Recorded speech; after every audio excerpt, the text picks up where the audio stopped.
मैं चाहता हूं जगदीश शर्मा आप इस बात को रिस्पॉन्ड करें, क्योंकि संबित पात्रा बहुत गंभीर आरोपों के साथ सामने आए। उन्होंने कहा कि ये जो टूल किट इनकी पहले चलती थी, अब ये देश में माहौल खराब करना चाहते हैं, वोट चोरी का नाम लेकर अराजकता और गृह युद्ध की स्थिति पैदा करना चाहते हैं। ये मकसद है आप लोगों का? देखिए राम भाई, सबसे पहले जो 10 मिनट का भाषण आपने सुनाया, बड़ा अंदर गहरी आत्माओं से बोल रहे थे, पर्दे के पीछे आप भी समझ रहे थे चल क्या रहा है। उसका सारांश बता दूं, उसका सारांश ये निकल के आता है कि चोर मचा रहे हैं शोर, चोरी खुद कर रहे हैं और शोर खुद मचा रहे हैं। रही संबित पात्रा की बात, उसको सीरियस लेता कौन है? ना मोदी को कोई सीरियस लेता आज के टाइम, ना उनको। जब से वोट चोरी देश को पता लगे वोट चोरी की सरकार चल रही है, ये तो सरकारी चुरा लेते। आपने कहा पहले ईवीएम का शोर मचाते थे, थोड़ी बोलते थे भाई। मैंने आपको आरोपों का पूरा पॉइंट बात करने के लिए कहा है। मैंने आपको, अब भाई मोदी की बात कोई नहीं सुनता है। नहीं, मैं पॉइंट बता रहा हूं। मोदी की बात कोई नहीं सुनता है, संबित पात्रा की बात कोई नहीं सुनता है। इस देश में केवल बात राहुल गांधी की सुनी जाती है। मेरी बात तो सुन लीजिए, मीडिया के, और मेरी बात तो सुन लीजिए। मैं कह रहा हूं, मैं तो आपके मतलब की बात बता रहा हूं जगदीश शर्मा, थोड़ा सुनिए धैर्य से। मैं तो कह रहा हूं कि इस देश में राहुल गांधी की बात सुनी जाती है। आपने जो कहा मैंने दोहरा दिया। राहुल गांधी की बात सुनी जाती है, ना मोदी को कोई सुनता है और ना संबित पात्रा को कोई सुनता है। अगर राहुल गांधी की बात इस देश में सुनी जाती है तो ये विदेश के लोगों की मदद क्यों लेते हैं? सारे काम विदेश में जाकर क्यों करते हैं? देश में करें, देश के लोगों से करवाएं, यही तो लोकतंत्र है। अरे भाई, ये सारे काम वहां पर जाके क्यों बताते हैं कि भाई? अरे भाई राम भाई, विदेश की, अरे राम भाई, विदेश की मदद कौन लेते हैं? मोदी लेते हैं। नमस्ते ट्रम्प याद है? नमस्ते ट्रम्प तो याद होगा, विदेशी था कि स्वदेशी था, ये भी बता दो देश को। जा जाके ढोल बजवाता, नगाड़े बजा के कालू के डांस देखता है। कौन जाता है विदेश में, कौन मदद लेता है? राहुल गांधी तो भारत में भी सच बोलता है, बाहर भी सच बोलता है। झूठ क्या बोलता है राहुल गांधी, ये बता दीजिए। राधिका खेड़ा चोरी नहीं हो रही क्या? देश को नहीं लूटा। राहुल गांधी क्या झूठ बोलते हैं बताइए जरा। नहीं, मैं पूरी बात का जवाब। एक मिनट जगदीश शर्मा, आ रहा हूं आपके पास, आ रहा हूं। सभी को नमस्कार। पहले तो मैं ये कांग्रेस के प्रवक्ता को बता दूं, नरेंद्र मोदी जी की जो ये कह रहे थे कोई नहीं सुनता, एक देश के 140 करोड़ भारतीय सुनते हैं। इसलिए जब कोरोना आया और प्रधानमंत्री जी ने कहा सब घर में रहेंगे, तो सब घर में रहे। जब प्रधानमंत्री जी ने कहा कि हमारे हेल्थ वर्कर्स के लिए, सबके लिए मिलकर हमने मोमबत्तियां जलानी है, थाली बजानी है, सबने किया, घर में रह के किया, कोई वायलेशन नहीं हुआ। और मैं आपको ये बहुत जिम्मेदारी से कह रही हूँ, अगर यही कांग्रेस की सरकार होती तो अराजकता फैल चुकी होती कोरोना काल में। अब आते हैं, इन्होंने कहा संबित पात्रा की कौन सुनता है? भाई साहब, संबित पात्रा को 6,29,330 वोट मिले थे। आपके कांग्रेस के कैंडिडेट को उसी पूरी में 25,000 वोट भी नहीं मिले थे।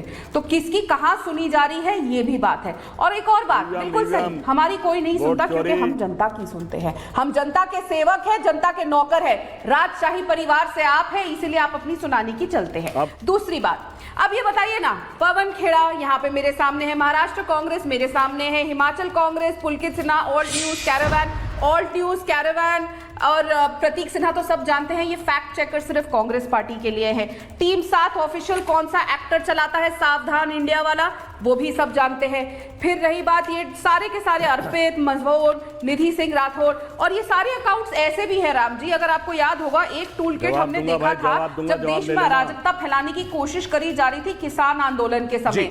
ऐसे टूल किट बने थे कि विदेशी सिंगर्स को तक भेजे गए थे और उन्होंने आइडेंटिकल ट्वीट्स करी थी, क्योंकि वहां से भी जॉर्ज सोरोस भी तो रिकॉर्ड मिला था। आपने भी, आपके चैनल ने भी उस समय ये कवरेज करी थी, ऑन रिकॉर्ड वो पीडीएफ मिले थे जिसमें बाकायदा ट्वीट्स लिखकर आई थी कि क्या किया जाना है। जिस तरीके आप ये लगातार ये बीच में बोले राम जी, अगर ये मेरे बीच में बोलेंगे फिर जब ये बोलेंगे जगदीश जी थोड़ा थम जाइए, मैं आपके पास आऊंगा। और कौन रिस्पॉन्ड करेगा? आप ही रिस्पॉन्ड करेंगे, लेकिन थोड़ा सा वेट कर लीजिए।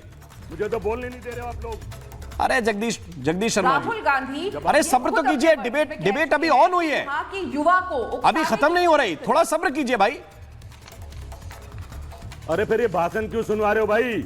इसको कांग्रेस राहुल गांधी द्वारा देश के युवा को उकसाने की कोशिश करी गई थी, क्या नतीजा हुआ था? जगदीश शर्मा, थोड़ा सा आपको सब्र करना पड़ेगा, थोड़ा सा आपको सब्र करना पड़ेगा। सर ऐसे डिबेट नहीं होते, आप जानते हैं। आप चाहते हैं कि केवल आपका भाषण सुनाया जाए, मैं काउंटर का टाइम आपको ना दूं तब आप मुझे ये कह सकते हैं। पहले राधिका खेड़ा की बात कंप्लीट होने दीजिए, फिर मैं आपके पास आता हूं। राधिका खेड़ा जी, फिक्र मत करिए जगदीश जी, ईडी जल्द आपको बुलाने वाली है, दूसरी तीसरी बार, 2 बार तो आप ऑलरेडी जा चुके हैं, वहां जाके जितनी कहानी सुनानी है सुनाइएगा। आप भी कांग्रेस के उस संलिप्त करप्शन के अंदर का हिस्सा है, सब जानते हैं। रही बात, अब देखिए पवन खेड़ा कौन है? कम्युनिकेशन इंचार्ज, मतलब कि मीडिया के प्रभारी। ये तय करते हैं कि कांग्रेस पार्टी की क्या मीडिया पे नीति रहेगी, क्या वहां के लोग बोलेंगे। बहुत महत्वपूर्ण इंसान है और ये वो तक तय करते हैं कि राहुल गांधी हो या कांग्रेस अध्यक्ष हो, उनकी स्टेटमेंट मीडिया पे क्या आएगी, मीडिया तक कांग्रेस की क्या बातचीत रखी जाएगी। जितने प्रवक्ता आज टीवी पे बैठते हैं, इनके दिशा निर्देश पे चलते हैं। इनका अकाउंट यूएसए से क्यों चलता है ये आके बताएं। कभी इनके 2 वोटर आई कार्ड निकलते हैं, कभी इनकी पत्नी के 2 वोटर आई कार्ड निकलते हैं। संदिग्ध मामले इनके हमेशा लेकिन राधिका जी बहुत सारे हैंडल्स का डिटेल तो कांग्रेस पार्टी भी शो कर रही है कि भाई ये भी इधर से चल रहा है, कुछ आयरलैंड से चल रहा है। क्या ये पर्याप्त है आरोप लगाने के लिए? राधिका जी जवाब देखिए, कांग्रेस पार्टी जो इल्जाम लगाती है, आप मुझे बता दीजिए कि भारतीय जनता पार्टी ने आज तक देश विरोधी क्या काम किया है?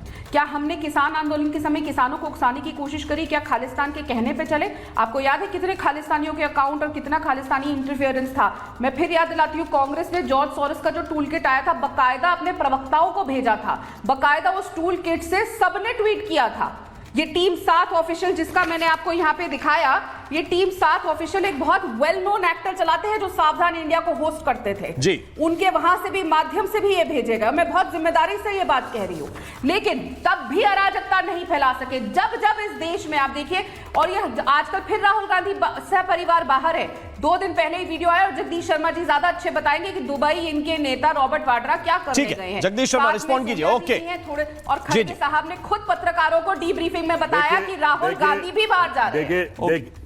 अब की बार क्या लेकर आएंगे? राम भाई, अब चुप कराओ। राम भाई, मैंने कहा ना तो मोदी जी को देश की जनता सीरियस लेती, ना संबित पात्रा को, और मजे की बात है राधिका खेड़ा को भी नहीं लेती है। राहुल गांधी के पीछे घूमती थी, सीरियस नहीं लिया। बीजेपी मोदी नाम सी से लेना शुरू करिए और मेरे देश के प्रधानमंत्री के लिए दोबारा ये मत बोलिएगा।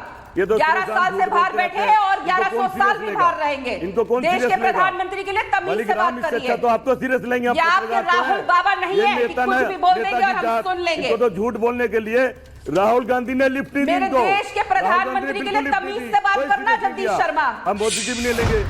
अरे तेरे देश के प्रधानमंत्री को कौन सीरियस लेता, बताइए कौन सीरियस ले रहा है? क्या कह रहे तेरे देश की क्या भाषा है? जनता को जगदीश शर्मा एक मिनट मैं देखिए, मैं ये नहीं होने दूंगा। ये तेरे मेरे क्या है?